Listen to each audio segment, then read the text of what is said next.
மீனராசி நண்பர்களுக்கு நிச்சயம் இந்த பதிவு பயனுள்ள ஒரு பதிவாக இருக்க போகுதுங்க. இந்த பதிவில் நம்ம பார்க்கக்கூடியது மீனராசி நண்பர்களுக்கு எந்த ராசி நண்பர்களால் பாதகமான பலன்கள் ஏற்படுத்திட முடியும் அப்படின்றத பற்றி தானுங்க ஆதாரபூர்வமாக முழுமையாக விரிவாக நம்ம பார்க்க போகிறோம். பொதுவாக மீன ராசி அப்படின்னா மீன ராசியாதிபதி யாருன்னா குரு. மீன ராசியுடைய நாயகன் அதிபதி, மீனராசிக்கு அதிபதி யாருன்னு பார்க்கும்போது குரு பகவான். குரு பகவான் அப்படின்றவர் தேவகுரு. நிறைய குருகுலத்தில் ஆசிரியராக இருக்கிறவங்க, டீச்சராக இருக்கிறவங்க இந்த மீனராசியில் பிறந்தவங்க ஏராளமாக இருப்பாங்க. அதாவது காய்க்கிற மரம் தான் கல்லடிப்படம்னு சொல்லுவாங்க. அந்த காய்க்கிற மரம் தான் கல்லடிப்படும் அப்படின்னா அதுக்கு அர்த்தம் என்னன்னா, ஒரு காய் பழம் காய்க்கக்கூடிய ஒரு மரம் தான் கல்லடிப்படும், காய்க்காத மரம் கல்லடிப்படாது. அந்த மாதிரி இந்த மீனராசி நண்பர்களால் நிறைய பேர் வாழ்க்கையில் உயர்வான இடத்துக்கு போவாங்க. பொதுவாக இந்த மீனராசி நண்பர்கள் எதையும் எதிர்பார்க்காத மனசால். 10 ரூபாய் வருதுங்களா சந்தோஷம், 10,000 ரூபாய் வருதா சந்தோஷம். இந்த ஒரு மிஷின் வாழ்க்கை மாதிரி, நிச்சயமாக ஒரு மிஷின் வாழ்க்கை மாதிரி. அப்போது மீனராசி நண்பர்களுக்கு சுயநலம் அப்படின்றது ஏதாவது பெரிய லெவலில் இருக்குமா? சத்தியமாக இருக்காது. அது ஆணாக இருந்தாலும் சரி, பெண்ணாக இருந்தாலும் சரி. ஒரு பெண் மீனராசியில் பிறந்திருந்தால் பிறந்த வீட்லேயும் சுகப்பட மாட்டாங்க, புகுந்த வீட்லேயும் சுகப்பட மாட்டாங்க. பிறந்த வீட்லேயும் வேலைக்கு ஓடிக்கிட்டு தான் இருப்பாங்க, புகுந்த வீட்லேயும் வேலைக்கு ஓடிக்கிட்டு தான் இருப்பாங்க. பிறந்த வீட்டில் 4 பேருக்கு ஆக்கி போட்டால் புகுந்த வீட்டில் 10 பேருக்கு ஆக்கி போடுவாங்க. ஒரு ஓய்வு நிச்சயமாக இருக்காது. நிச்சயமாக மீனராசியில் பிறந்த பெண்கள் ஒரு மிஷின் வாழ்க்கை தான். நம்மளை புரிஞ்சுக்கிடலையே, யாரும் தன்னை சார்ந்தவங்க புரிஞ்சுக்கிடலையேன்ற ஆதங்கம் மீனராசியில் பிறந்த பெண்களுக்கு நிறைய வரும். அதுபோக மீனராசியில் பிறந்த ஆண்கள் கூட பார்த்திங்கன்னா, மற்றவங்களுக்கெல்லாம் நல்லது பண்ணுறோமே, அந்த நல்லது ஏன் இந்த மாதிரி ஒரு சங்கடங்கள் நமக்கு ஏற்படுத்துது? நம்ம வீட்டு பணத்தை மற்றவங்களுக்கு கொடுத்துருக்கோம், அந்த கடனை கொடுக்கலனாலும் பரவாயில்ல, நம்ம கொடுத்த பணத்தை கொடுக்கலனாலும் பரவாயில்ல, நம்ம கொடுத்த பணத்துக்கு இவ்வளோ பெரிய ஒரு சிக்கல் வருதே அப்படின்ற மாதிரி ஒரு சூழ்நிலை, ஒரு ஆத்திரம் இந்த மீனராசியில் பிறந்த நண்பர்களுக்கு ஏராளமாக இருக்கும். ஏன்னா பொதுவாக மீனராசி நண்பர்கள் கொடுக்கல் வாங்கலுக்கு செட் ஆக மாட்டாங்க. காசு கொடுத்தா வாங்க முடியாது, வாங்கின பணத்தை பட்டினி கிடந்தாவது கட்டிவிடுவாங்க. அந்த மாதிரி குணம் கொண்டவங்க தான் இந்த மீனராசியில் பிறந்தவங்க. சரி, அதெல்லாம் போகட்டும். மீனராசியில் பிறந்த நண்பர்களுக்கு ஃபர்ஸ்ட் ஆஃப் ஆல் யாரால பிரச்சனைகள் வரும் அப்படின்னா, தொந்தரவு ரொம்ப அதிகமாக வரக்கூடிய ஒரே ராசி எதுன்னு கேட்டிங்கன்னா துளாராசி. துளாராசிக்காரங்க மீனராசி நண்பர்களுக்கு கெடுதல் தான் பண்ணணும், தொந்தரவு தான் பண்ணணும் அப்படின்னு கங்கணம் கட்டிட்டு கிடையாது. கடவுள் புண்ணியத்தில் இந்த பிரபஞ்சத்தில் பிறந்த எல்லாருமே அவங்கவங்க வாழ்க்கையை பார்த்துக்கிறதுக்கே அவங்கவங்களுக்கு நேரம் இல்லாமல் இருக்குது.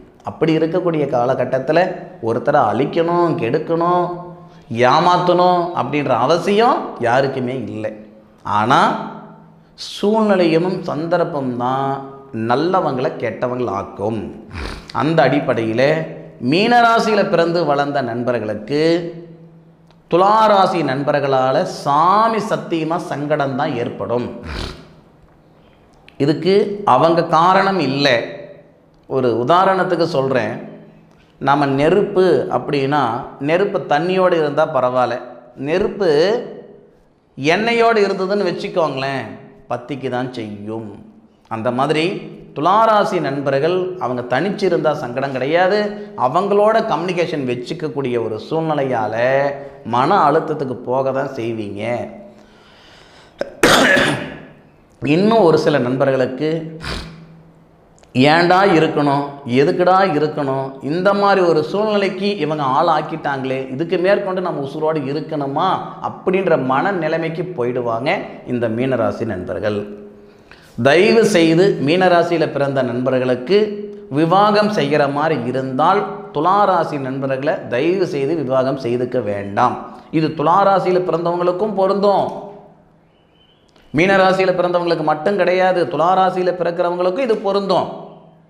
மீனராசியில் பிறந்தவங்க துளாராசியில் பிறந்தவங்களை கல்யாணம் பண்ணிக்கிறீங்க, உங்கள் வாழ்க்கை கெட்டு போயிடுச்சுன்னா உங்கள் வாழ்க்கை மட்டுமா கெடுது, சேர்ந்து அவங்களுடைய வாழ்க்கையும் தானே கெடுது. அப்போது நமக்கு நேர் ஆப்போசிட்டு பாதகம் மட்டும்தான் ஏன் செய்ய முடியும் அப்படின்ற ஒரு ராசி இருக்குது அப்படின்னா அது துளாராசி. மீனராசி நண்பர்களுடைய அதிபதி தேவகுரு. துளாராசியுடைய நண்பர்களுக்கு ராசி அதிபதி அசுரகுரு. இந்த தேவகுருவுக்கு அசுரகுரு ஒருபோதும் பொருத்தமான கிரகம் கிடையாது. சார், அப்பாவும் பொண்ணாக இருக்காங்க, அம்மாவும் மகனாக இருக்கிறாங்க, அம்மாவும் பொண்ணாக இருக்காங்க, ரத்த சொந்தம் பெருசாக பாதிக்காதுங்க, மற்ற சொந்தம் தான் பாதிக்கும், பார்த்துக்கிடுங்க. அதுபோக அதன் பிறகு இந்த மீனராசியில் பிறந்த நண்பர்களுக்கு யார் சார் பாதகம் செய்வாங்க அப்படின்னா ஃபஸ்ட்டு துளாராசின்னு சொல்லிட்டேனுங்க. அதன் பிறகு சிம்மராசி. சார், சிம்மராசியால் மீனராசியில் பிறந்த நண்பர்களுக்கு சங்கடம் செய்ய முடியுமா? நிச்சயமாக செய்ய முடியும். நம்ம ராசிக்கு 6 குடையவர் சிம்மம், சிம்மத்துக்கு 8 குடையவர் நம்ம ராசி. அப்போது உடல் ரீதியாக ஒரு சில சங்கடங்கள் ஏற்படுத்துவாங்க. மீனராசியில் பிறந்தவங்க நிறைய பேர் பாருங்கள், பைக்கில் 2 பேர் போவாங்க, ஓட்டிகிட்டு போகிறவங்க தப்பிச்சுக்குவாங்க, உக்காந்துட்டு போகிறவங்க பிரச்சனை வந்துடும். அந்த மாதிரி மீனராசி நண்பர்கள் சிம்மராசியில் பிறந்த நண்பர்களோட ட்ராவல் பண்ணுறீங்க, இல்லை சிம்மராசி நண்பர்களோட ஏதாவது ஒரு பிஸ்னஸ் பண்ணுறீங்க, வரவு செலவு வச்சுக்கிறீங்க, அது மிகப்பெரிய ஒரு அனுபவத்தை கொடுக்குற மாதிரி ஆகிடும். நிச்சயமாக மிகப்பெரிய அனுபவம், சாதாரண அனுபவம்லாம் கிடையாது. 2 வருஷத்தில் 3 வருஷத்தில் மறக்கிற அனுபவம் கிடையாது. உசுறு இருக்கிற வரைக்கும், உடம்புல உசுறு இருக்கிற வரைக்கும் அந்த அனுபவம் இருக்கிற மாதிரி ஒரு பாடத்தை கொடுக்கக்கூடியவங்க தான் சிம்மராசிக்காரங்க. சத்தியமாக அந்த பாடத்தை கொடுக்கணுன்ற இடத்துல அவங்க இல்லை, உங்களுக்கு கெடுதல் பண்ணணுன்ற இடத்துல அவங்க இல்லை. ஆனால் உங்கள் கிரகம் அவங்கள அந்த சூழ்நிலைக்கு உருவாக்கிடும். மற்றவங்களை குத்தம் சொல்கிறத விட மற்றவங்களை குத்தம் சொல்கிற சூழ்நிலையை நாம் உருவாக்கக்கூடாது. அப்போது நமக்கு பாதகம் அப்படின்றவங்க அந்த சிம்மம் அப்படின்ற ஒரு விஷயமும் நமக்கு பாதகம்தான். சிம்மத்தில் ஆணாக பிறந்தாலும் சரி, பெண்ணாக பிறந்தாலும் சரி, மீனத்தில் ஆணாக பிறந்தாலும் சரி, பெண்ணாக பிறந்தாலும் சரி, மீனத்தில் பிறந்தவங்களுக்கு சிம்மம் 100% பாதகம்தான். அதன் பிறகு வரக்கூடிய ராசி மிதுனம். மிதுன ராசி நமக்கு பாதகம்தான் இருந்தாலும் கல்யாணமே பண்ணக்கூடாது அப்படின்றதெல்லாம் ஒன்றும் கிடையாது. திருமணம் செய்துக்கிடலாம், சின்ன சின்ன சங்கடங்கள் ஏற்பட தான் செய்யும். பொதுவாக இந்த மிதுன ராசிக்காரங்க கூட இந்த மீனராசியில் பிறந்த நண்பர்களுக்கு ஒரு சில சங்கடங்கள் செய்யக்கூடிய இடத்துல தான் இருக்கும். அந்த மாதிரி சூழ்நிலையை நாம் உருவாக்கி கொடுக்குற மாதிரி ஆகிடும். அப்போ மிதுன ராசி கூட நம்ம பெருசாக எதிர்பார்க்க முடியாது. 100% பாதிப்பு இல்லைனாலும் 60% பாதிப்பு கொடுத்துருவாங்க. அதன் பிறகு தனசு. நம்ம ராசியாதிபதியாக நமக்கு சங்கடமையா? தனசு அப்படின்னா நம்ம ராசிக்கு 10 குடையவர். யாரோட உசுரே போனாலும் தொழில் செய்யக்கூடாது, பார்ட்னர்ஷிப் வச்சுக்கக்கூடாது, நண்பர்கள் சவகாசம் ஜாஸ்தி இருக்கக்கூடாது, சொத்து பத்து சேர்ந்து வாங்கக்கூடாது அப்படின்னா மீனராசியில் பிறந்த நண்பர்களுக்கு, என்னுடைய சகோதரன் சகோதரிகளுக்கு தனுசு ராசியில் பிறந்தவங்க ஒத்து வர மாட்டாங்க.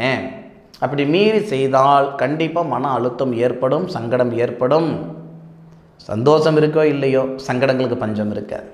அப்போது மீனராசியில் பிறந்த நண்பர்களுக்கு இந்த 4 ராசியால் 100% பாதகம் ஏற்படும். 100% பாதகம் வந்து மீன ராசிக்கு துலா ராசியாலையும் சிம்ம ராசியாலையும் கொடுக்க முடியும். 50-60% சங்கடங்களாவது மிதுன ராசியும் தனுசு ராசியும் கொடுப்பாங்க. அதனால் சங்கடம்ன்றது என்னத்துக்கு? சந்தோஷம் இருக்குதோ இல்லையோ, சங்கடம் இல்லாமல் இருந்துக்கிடணும் இல்லையா? அதனால் எப்படி இருக்கணுமோ, எங்கே இருக்கணுமோ, யாரு கூட சேரணுமோ, யாரு கூட சேரக்கூடாது அப்படின்றது தெரிஞ்சுக்கோங்க. வாழ்க்கை அப்படின்றது நாமளாக கையை ஊனி கரணம் போட்டு மேலுக்கு வந்துக்கிட்டு இருக்கிறோம். இருக்கிற பிரச்சனையை நம்மளால் சமாளிக்க முடியல, புதுசாக ஒரு பிரச்சனையை உருவாக்கிக்கக்கூடாது. இல்லையா? உங்களுடைய சுய ஜாதகங்களுக்கு முக்கியத்துவம் கொடுங்க. உங்கள் சுய ஜாதகத்தில் என்ன தொழில் செய்யணும்னு இருக்குதோ அதை செய்யுங்க. எந்த நேரத்தில் செய்யணும்னு இருக்குதோ அதை அந்த நேரத்தில் பண்ணுங்க. நம்ம மனசால் எல்லா தொழிலும் செய்யணுன்ற ஆசை இருக்கும், தொழில் செய்ய முடியலையான்ற ஆதங்கம் இருக்கும்.